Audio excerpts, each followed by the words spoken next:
My name is Dr. Sandra. My name is Dr. Samra. Today I am going to present a case with my patient, Mrs. Alia, wife of Mr. Ali, 28 years old, housewife, resident of Mughalpura, Lahore. She is married for 6 years. She is gravid to para 1+0, previous one C-section. Her blood group is B positive and her husband's blood group is O positive. Her last menstrual period were on 20th April 2019, making her expected date of delivery 25th January 2020 and duration of pregnancy 29 plus 6 weeks. She presented in Hamid Latif Hospital labor room on 10th November 2019 with complaints of itching all over the body and disturbed sleep due to itching since 2 weeks. She had regular menstrual cycle and is sure of dates. It was a spontaneous planned conception, which was confirmed by urine pregnancy test done by nearby clinic where she was 2 weeks overdue. In her first trimester, there is no history of nausea and vomiting, fever, vaginal bleeding, discharge, itching, flu-like symptoms, or any rash. Her reading scan was done from a nearby clinic in 2nd month of pregnancy and she was told it is okay. In her second trimester, quickening started early in the 5th month. She was prescribed iron, calcium, which she took regularly. She had regular antenatal checkups from private clinic in which she was told that her blood pressure and sugar levels were okay, normal. A anomaly scan was done in 5th month of pregnancy, which was normal according to the patient. No history of baby leaking, bleeding, discharge during this period. In her 3rd trimester, fetal movements were observed well. She continued her normal physical activity, but now she presented with itching all over the body, particularly palms of the hand and soles of the feet. Itching is intense in the night and she has disturbed sleep. Itching is not associated with rash, fever, or yellowish discoloration of skin. Itching is continuous since 2 weeks. She is not allergic to any substance. She has no family member or nearby contact with such complaint. There is no history of burning, micturition, or increased urinary frequency or urgency, or pale stools. She is not taking any medications except iron and calcium supplements. Obstetric history, she is gravid to para 1+0. She had one previous section at 37 plus 5 weeks in DHQ Hospital, Faisalabad. She was not given trial of labor and elective section was done because she was a diagnosed case of obstetric cholestasis in that pregnancy. A baby boy was born with a birth weight of 2.8 kg, abdomen score 8 by 10 and 9 by 10. The baby remained in Well Baby Nursery just for observation. Baby was breastfed and vaccinated. There were no other postnatal complications. Her post of hemoglobin and LFTs were normal at follow-up visit according to the patient. Gynecological history, she had menarche at age of 12 years. I will leave that. Okay. In this very brief history, except few things, everything was kind of routine which you take history of any patient, which you generally remember that menstrual cycle was regular and the pregnancy test was done in 2nd month, normal, no nausea, vomiting, and anomaly scan was done in 6th month, that kind of information. You didn't have to look at the paper to tell me that. You were, as a matter of fact, talking, narrating this history as if you're telling yourself, for yourself. If you're talking to somebody, if you look into the eyes of that person, it's different message. It's different message. It shows your confidence. If you're just looking at your paper and talking to yourself, it shows your lack of confidence. It's so important in the examination that you should show that you're a confident candidate. Only confident candidates pass. Who are very unsure, talking only to self, they don't get proper award even if you give the full information as required. As required. There's hardly anything you miss. Only maybe 1 or 2 things, we will come to that. But your method of presentation is wrong. You could have left this spoken to me directly, because there are only 2 or 3 things positive. Make a note of those if you want to. LMP, put a date from that expected date of delivery. And previous cesarean section, there's nothing which was important that you read from them. But you will always continuously looking at your notes. This is not the right thing to do. I've spoken about this many times. So now I would want you to present the same history looking into my eyes. Okay. Are you married? Yes, sir. Your husband told you not to look into others' eyes? If not, yes, then do it. Okay. Look into my eyes and narrate same history. Okay, sir. So my patient Alia. My patient Alia, she is wife of Mr. Ali. She is 28 years old. She is a housewife. She is a resident of Mughalpur, Lahore. She presented to Latif Hospital with she is gravid to para 1 + 0 with the previous one C-section, and she is at 29 + 6 weeks of pregnancy. Her LMP is 20th April 2019, making her expected date of delivery 25th January 2020. She presented with complaints of itching all over the body, which is intense in the night, and with disturbed sleep since 2 weeks. And she's short of her dates, and she had her urine pregnancy test done at a nearby clinic, and she had anomaly scan at 5th month of pregnancy, which she was told it's okay, and she is in her first trimester. She had no history of nausea, vomiting, per-vaginal bleeding, discharge, or any other complication. In her second trimester, she quickly started early in the 5th month, and she is taking iron calcium supplements. In her third trimester, she had fetal movements observed well in third trimester, and just 2 weeks before, she started having itching on the body, which is intense in the night, and it is more on the soles of the feet and palms of the hand, and there is no nearby contact with this complaint or any family member, and that's it. Very good. See, you do this rehearsal 2 or 3 times, and you will get all the confidence you need to speak without looking at the notes, without reading all this history. Because in examination, nobody looks at those papers. You write it for yourself, you take the papers home. They don't even ask you to surrender those papers. So why write all these details? All these details. Only write the salient features or important pieces of information which you think that, as she kind of missed 1 or 2 points and then remembered it all right, and then came out with that. So just make a note of LMP date, expected date of delivery, symptoms when they started, and things like that. Other was routine things which were described. No nausea, no vomiting. When was first ultrasound done? When was second ultrasound was done? What were the reports and things like that? So just, if I had not asked her to present this again, maybe she would have gone home and done the same thing again. Now after doing it this way, now you'll do it next time. Sure. All of you should practice this. That don't write a long essay, just important points from the history. Okay, here's a patient who is gravida 2, para 1, previous elective cesarean section for whatever reason, and no complication. And now she is, her expected date of delivery is end of January, so roughly 30 weeks pregnant, and she has started having itching all over body, particularly palms and soles, for last 2 weeks. When it comes to that, then first thing you should think of itching all over body during 3rd trimester is cholestasis of pregnancy. No doubt. That is the first diagnosis.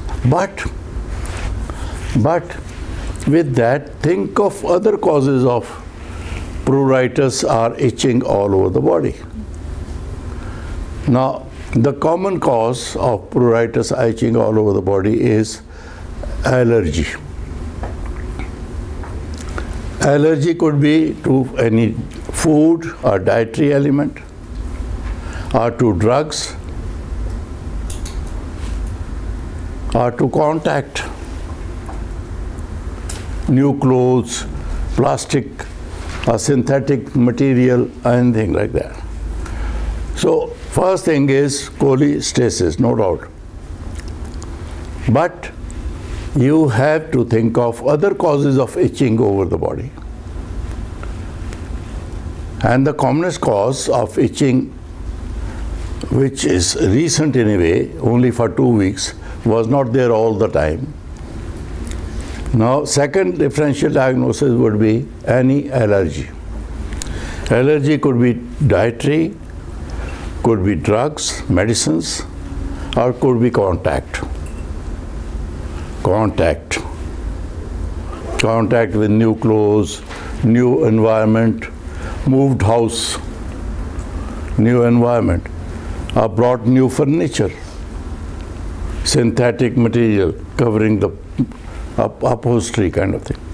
So think of second factor is allergy, right? Third is, although uncommon, worms.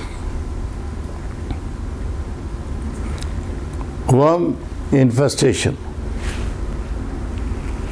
right? And then, other than this, in this patient, we did not go into the details, but whenever we draw a line under this diagnosis. But the other differential diagnosis would be, here is a patient with thought first diagnosis is cholestasis. She did not go into the details of the color of the stools, color of her urine. Generally speaking, in such patients who have cholestasis, color of the stool will be pale. Urine will be dark color. So if this is the story, color of the stool is pale and dark color urine, it immediately we come into the differential diagnosis of jaundice or liver disease. Jaundice or liver disease.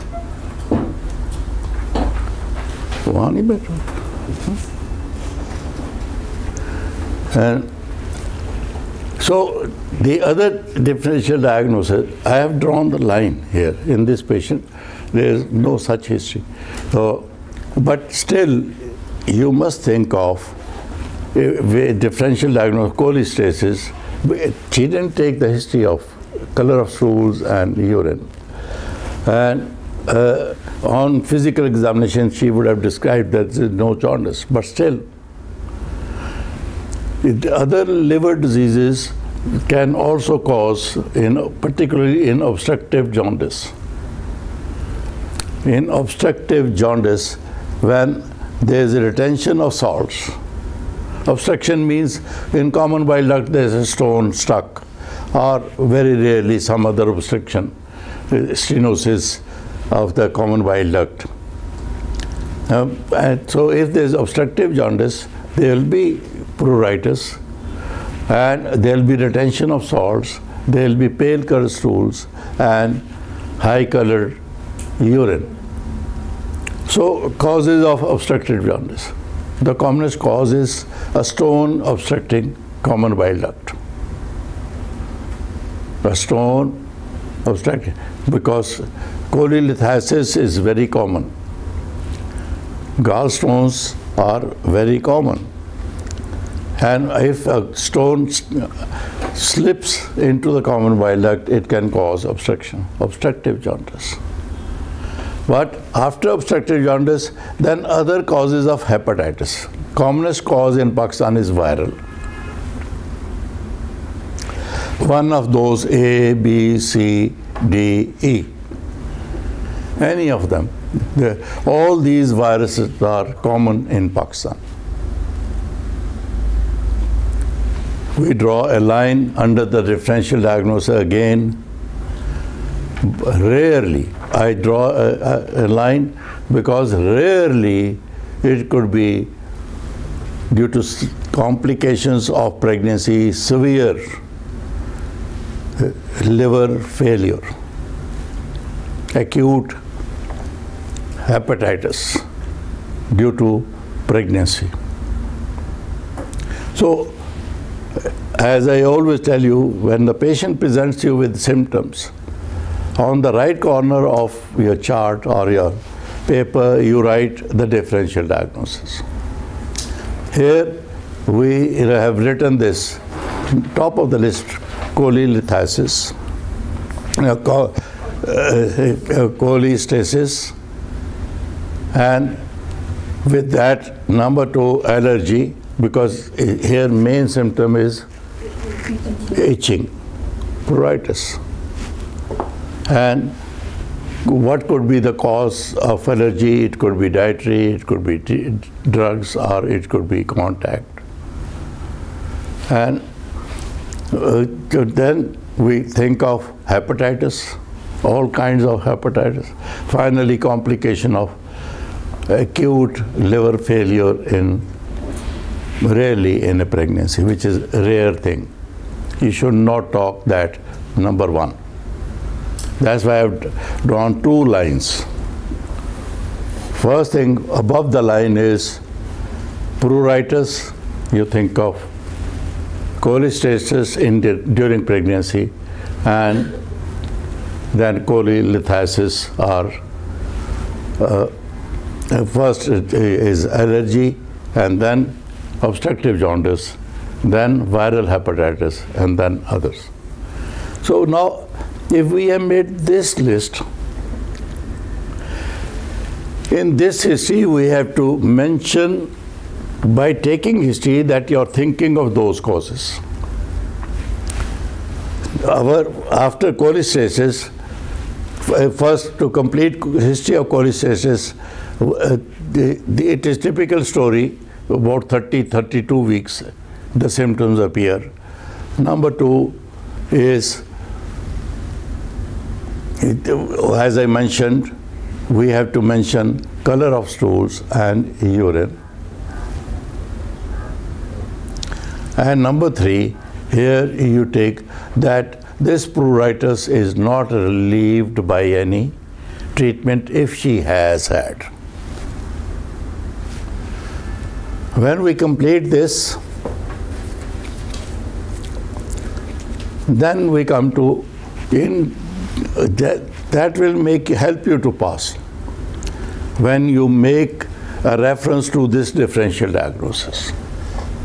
Next thing will be, she'll say, there is no history of gallstones in her past history.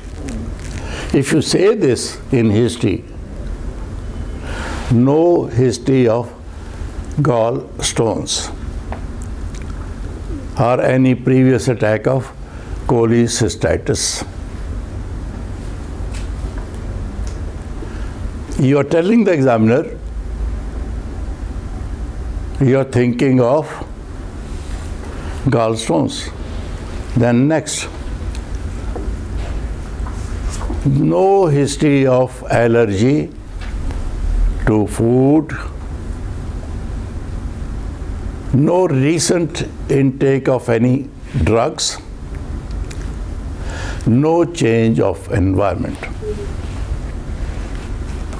It means, without saying, you are telling the examiner this itching is not allergic.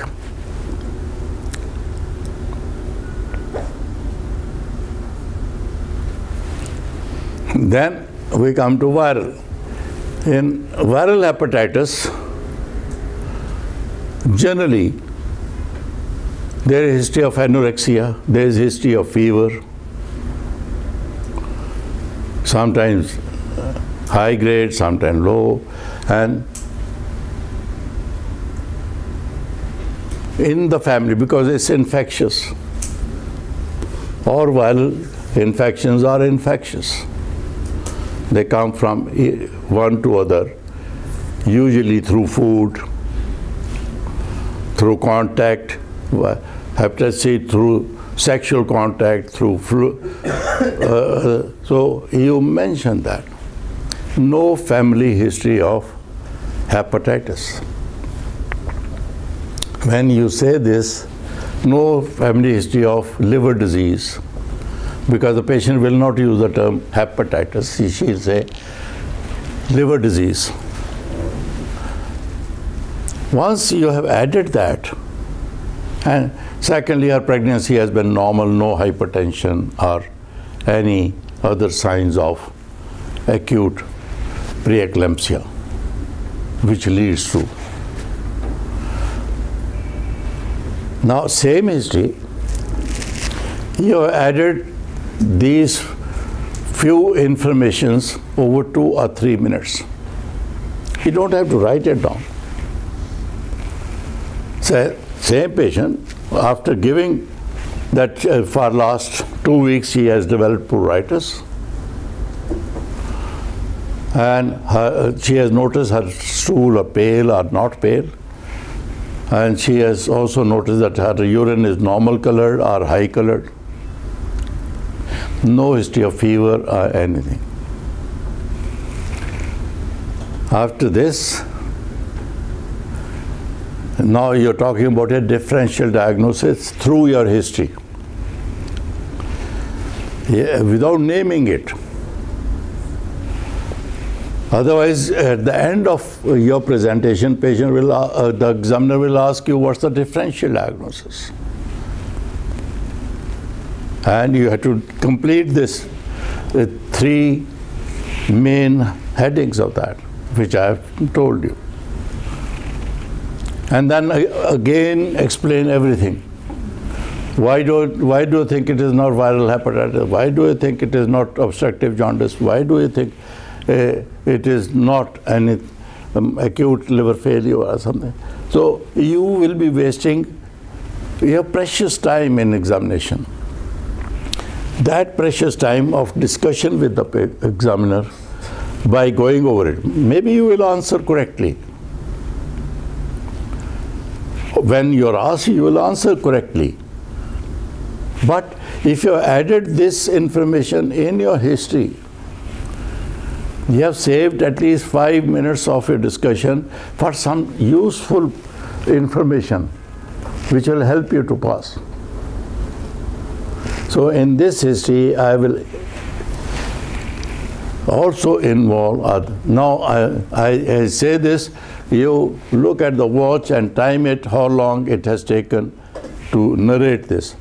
Madam, after history of pruritus, stool, urine, there is no history of fever. There is no history of past history of gallstones, and there is no history of allergy to food, diet or drugs. No recently intake of any drug, and no change of environment, and there is no history of fever or pain abdomen, and that's it. Less than a minute. Less than a minute. By saying this yourself, first thing, when you say this, you pass. Instantly you pass without asking questions. Because examiner was prepared to ask all these questions. Without his asking, you've answered this. This is the clever way of handling the examiner. So, in today's history, when you go back home, you will add, number 1, cholestasis. This is the differential diagnosis. Number 2, when you take history of such patients, you will ask these questions related to the differential diagnosis and add them to the history, present history. no history of gallstones, no history of allergy to food, drugs, or environment, and next whatever it was, as I repeatedly said. I'm sure you will agree, if we add that to this history, it improves the history a lot. Then that is a history of a candidate who is going to pass. This is the ordinary history which every candidate will present. There is nothing special in this history. Nothing special. As a matter of something wrong in presentation, which I told her, look into my eyes. Initially, she did not do that. That's the only difference. When I come to this class, I'm not giving you any new information. I'm giving you the method of presentation.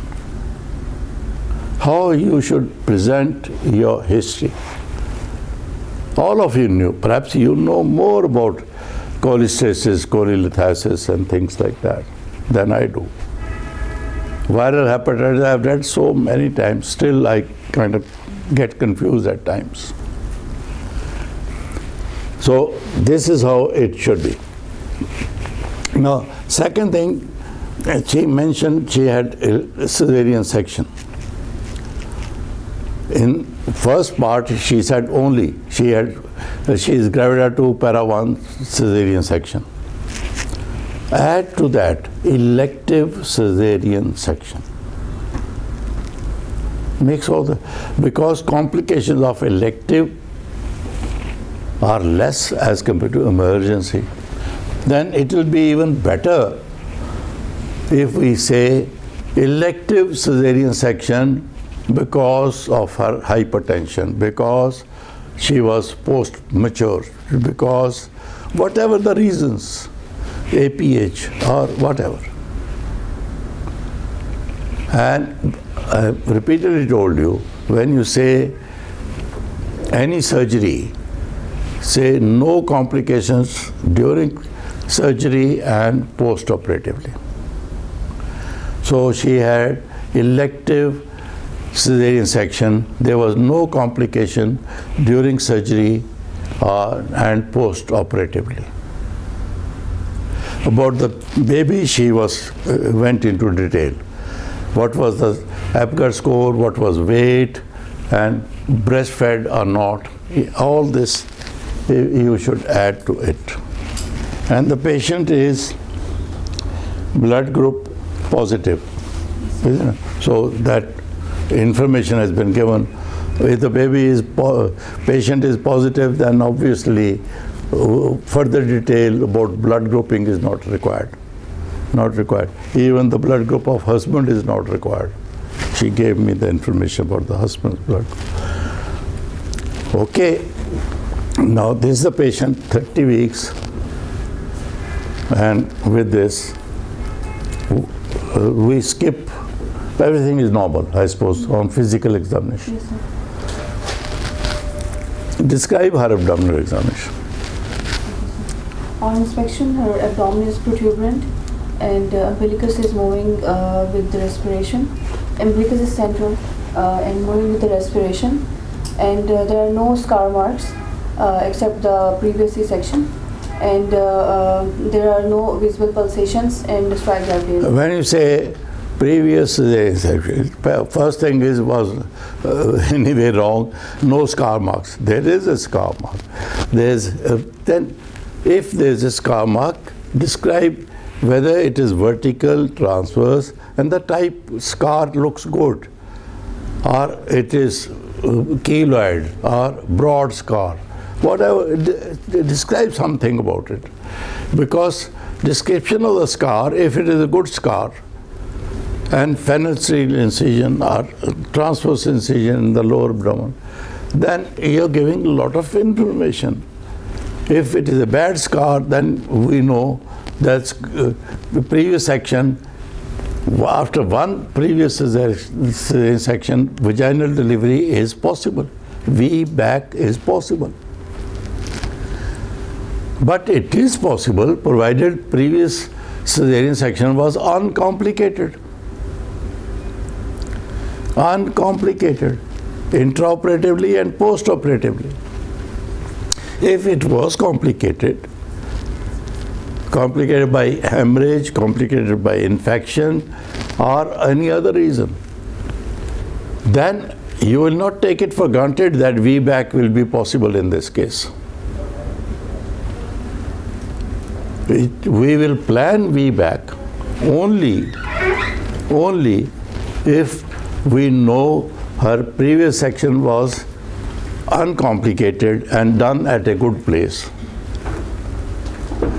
Done at a good place in a teaching hospital. If it was done in a small hospital, then we'll think of knowing more about the scar. We'll try to investigate the scar. So in this case, anyway, so abdominal examination, a patient had a transverse incision, the scar looked good or bad or kya? The scar is normal. Yes. Good. Yes. Okay. Then? So on palpation, there is no deep or superficial tenderness. Symphysiofundal height seems to be 30 centimeter, and the fetus. You can add here. I'm sorry, I keep interrupting. That on palpation, there was no tenderness in lower abdomen. In a patient who had previous scar. So, one of the signs of weak scar is patient complains of pain, lower abdomen, and there is tenderness. These are physical features. Obviously, you can investigate that by ultrasound and MRI. We don't do CT scan, MRI. CT scan is radiation exposure, MRI there is no radiation. So you can do MRI during pregnancy. So if you're asked how will you assess the previous scar, the answer will be first taking history of the previous surgery. Where was it done? Who did it? Any intraoperative, postoperative complications, particularly infection. And then on examination, physical examination, no tenderness, and if we are planning VBAC, further assessment could be done by ultrasound or if need be MRI. I repeat, because it's very likely you will get a patient, the cesarean section rate is very high. So you will get a patient who had previous cesarean section. Your obstetric patient, she had previous cesarean section.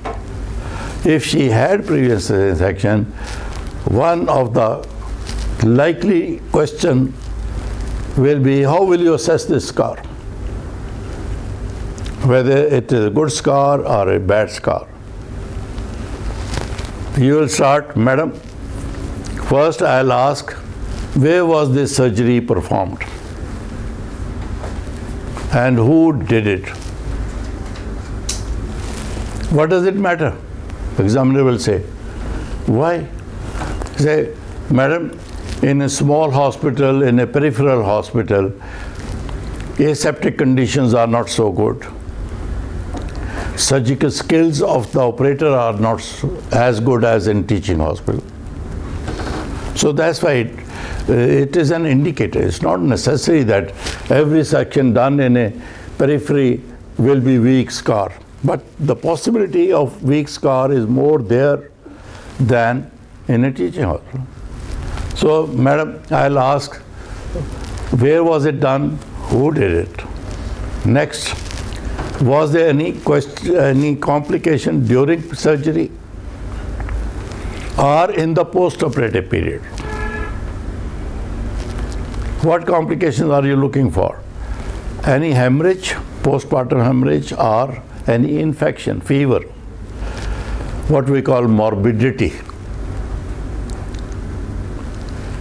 post-operative morbidity. Number 2, how many cesarean sections she has had, because we are allowed, or we are thinking of VBAC, vaginal birth after cesarean section, only after one cesarean section. If the patient had 2 cesarean sections or more, then it has to be elective cesarean section. So I'll ask, where was it done and who did it? Any complications during surgery or after surgery? Then next, during this pregnancy, any pain, particularly in the lower abdomen?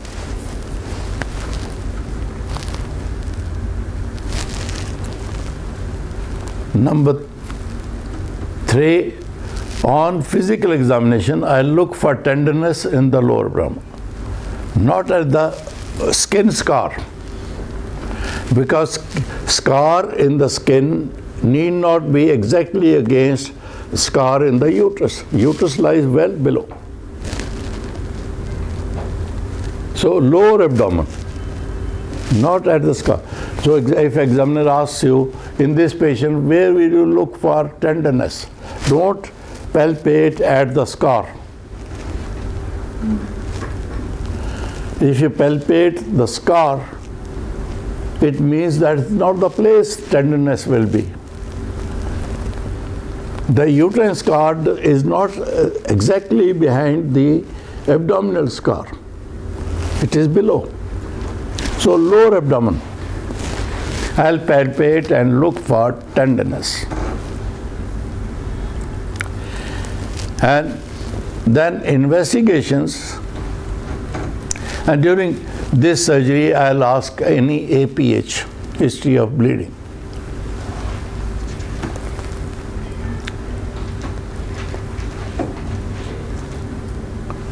The investigations could be ultrasound for thickness of the scar, but it is not, abdominal ultrasound is not good method of finding out thickness of the scar. If it doesn't give you correct or appropriate information, then MRI. Examiner will say, MRI, you know how expensive it is? It costs a lot of money. In examination, your answer will be, that information might save her from second cesarean section. And the second cesarean section is not only expensive in terms of money, in terms of morbidity, in terms of future of career, obstetrical career, it is more expensive. Because if the patient gets 2 cesarean sections, then she can never have a vaginal birth. So madam, it is expensive, but if it is going to save her from second cesarean section, it is worthwhile. And you can always take the refuge. I'll send her to teaching hospital where it is done free.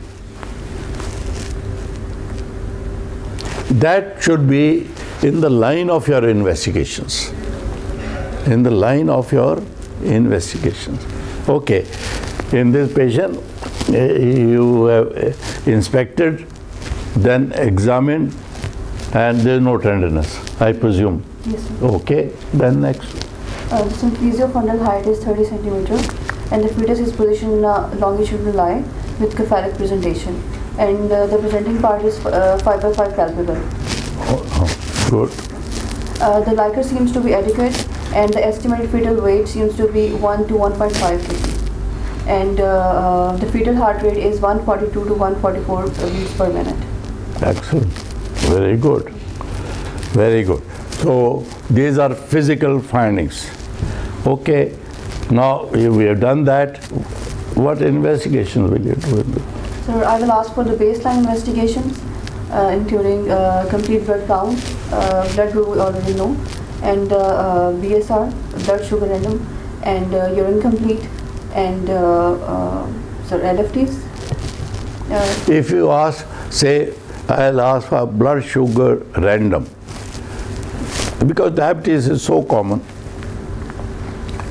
and examiners are more inclined to ask about diabetes. This patient is not diabetic, and her blood sugar random is normal. But examiner, be prepared, examiner might interrupt you. That's how you get kind of confused or unsure of yourself. The patient is this one with cholestasis, and you're well prepared, thought of all the things you are going to do, all the questions likely to be asked. Suddenly examiner interrupts you. Why blood sugar random? How does it compare with fasting? What is the sensitivity, what's the specificity? Which is more reliable, GCT or fasting or this? So this is another way you can be suddenly get upset, because you were not prepared for diabetes at all. It's a straightforward question, cholestasis, and you had fully thought of all the treatment you're going to give and all the management you're going to provide. So be prepared for that. So particularly about diabetes, that whatever is done in your unit, first you should say that. If blood sugar random is done, what is the, as I said just now, sensitivity and specificity of that? And out of those three tests, random, fasting, and GCT, glucose challenge test, which one you prefer, or should know all the importance of all those three tests. All those three tests. Okay. Then next. Sir, hepatitis B antigen and anti-HCV in the baseline. Good. Anti-HCV. Now, she has mentioned only HCV, whereas we had said in the initial history taking our differential diagnosis, viral hepatitis. Viral hepatitis is not only hepatitis C, although hepatitis C is more common here in our society. Not all over the world, but in our society. So instead of say HCV, you can say I'll investigate possibilities of viral hepatitis. This will be better description, better expression on your part. Because when you say HCV, it doesn't mean it includes A, B, C, D, E. When you say, don't go into details of all. You'll be wasting your time.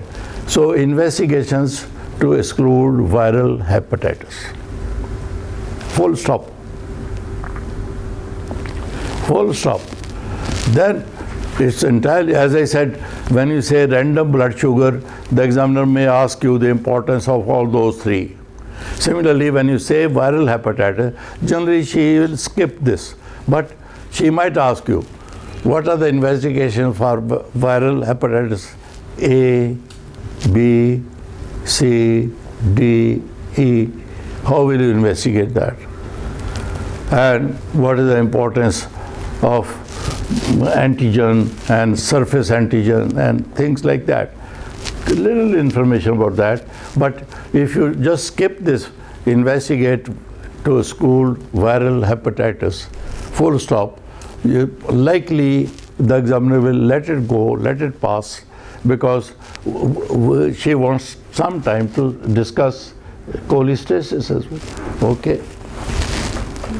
Sir, I've asked for the abdominal ultrasound for the liver architecture, and I'll also go for the bile acids, serum bile acids, to check the level of bile acids in her blood. And I will ask for a dating scan and to provide the dating scan and the anomaly scan. It has been done. More like dating scan, we all know in third trimester is not so useful as it is in first trimester. Because in first trimester, the embryo size or early development is same in irrespective of the final growth of the baby. We know in third trimester, some babies will come out at 7.5 pounds. Some will come out 5 pounds. Some might go up to 10 pounds. So because of that, the length of long bones from which they calculate, that gives the variation. So when you say dating scan, it is only for the first trimester, and in the secondly, malformations generally are ruled out at 20 weeks. Here what we do ultrasound is, number one, you have not described we'll confirm the lie, although you have said the lie is longitudinal. We'll start with the baby. We'll confirm the lie, presentation, fetal heart, and then weight of the baby. Weight of the baby. From the weight they calculate that, and liquor, and then placenta. Yes, sir. So ultrasound for that. Okay. Sir, we can also order obstetric ultrasound at that moment, and so after it will come to the management. Okay.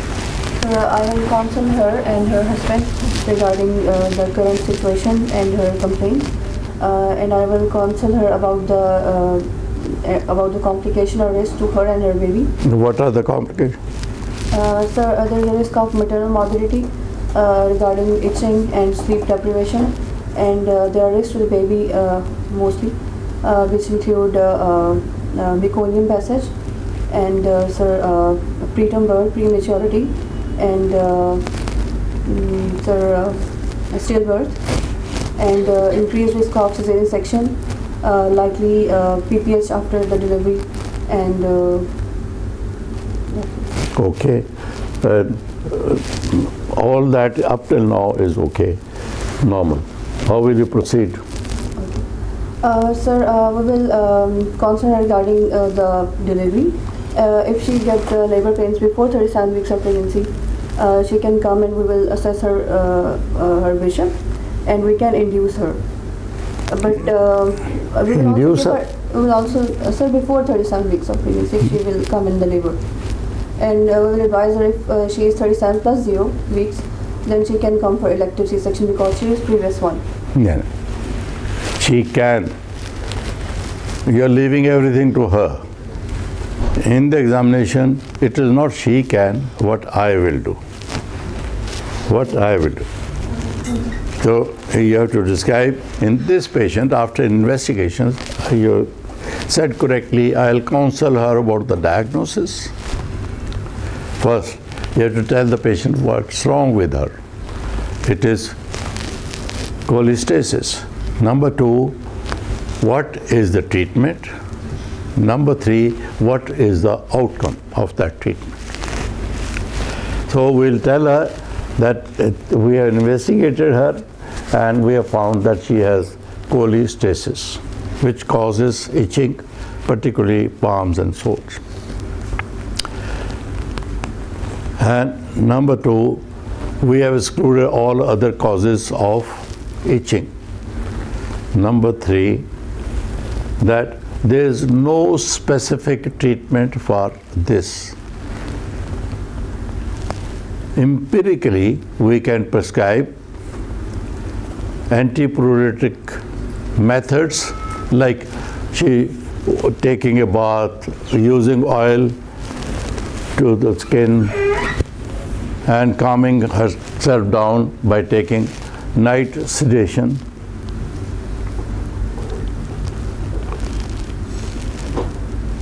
And in addition to that, we'll explain to her that baby is at risk, as you have described.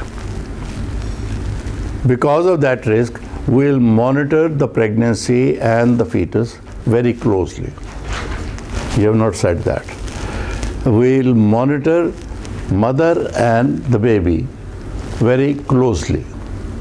So we'll ask her to come every week or even twice a week. If need be, monitoring of the baby is done by taking ECG, CTG, and before CTG, clinical assessment. Mother to maintain kick chart wherever she is. We'll explain to her how to maintain kick chart. Because if she is at home, that's the best way, that she should count fetal movements for 1 hour any day, any time of the day, but the same time every day. But same time every day. When she can sit or lie quietly without disturbance for 1 hour. And mark the, so that is the best method to monitor the baby if mother is at home. Second, we can ask her to come maybe once a week or twice a week, depending upon your clinical findings, for CTG. Number 3, if need be, BPP, biophysical profile. So that's how we will monitor. If clinically patient and baby are okay, we'll continue monitoring, but deliver her electively at 37 weeks. We'll not let her go beyond 37 weeks. In this patient, because she had previous cesarean section, so before induction, we'll evaluate the strength of the scar. I have already given you a great detail about how to assess strength of the scar. From symptoms, from signs, then tests. These 3 methods of making assessment of the scar. And if the scar is good, then we'll make assessment of the cervix by Bishop score. You should know all how you count Bishop score. If Bishop score is favorable, 5 or 6, we can induce labor. But in this case, previous scar, it has to be 1-to-1 monitoring during induction.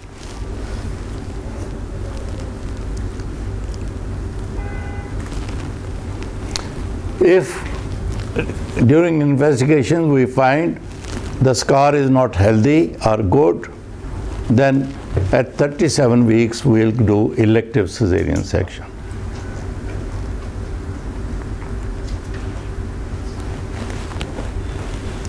This is one possibility. Second possibility, which is very likely, patient will come into labor spontaneously before 37 weeks. Then I'll watch this patient carefully, particularly keeping in view her previous cesarean section scar.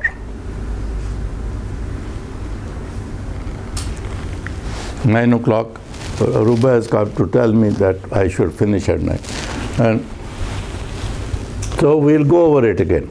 In this patient, once we have made the diagnosis, first thing we'll counsel the patient about the diagnosis. Second, any further investigations. Third, how are we going to treat her and follow her up.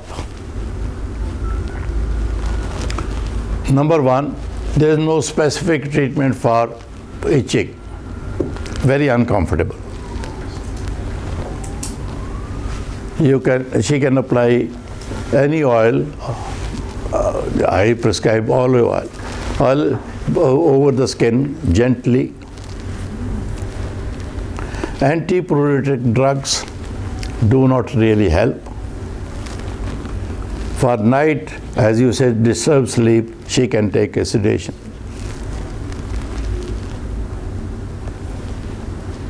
But I'll tell her that other than this itching, there is no harm done to her body, her liver and everything.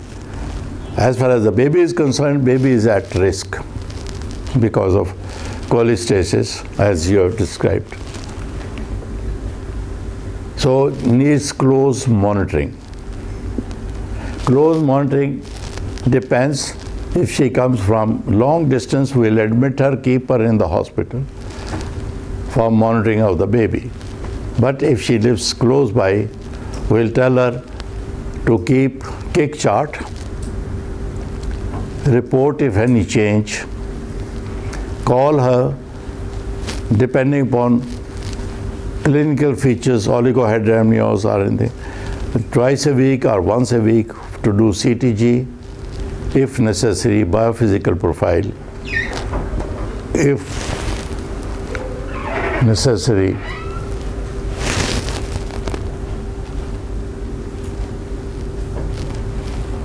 Doppler as well. And then continue monitoring. If everything is all right, we'll do elective delivery. We'll plan elective delivery at 37 weeks. How will you deliver her? Madam, I'd like to make an assessment of the scar. In this case, it is cephalic presentation. If scar is healthy,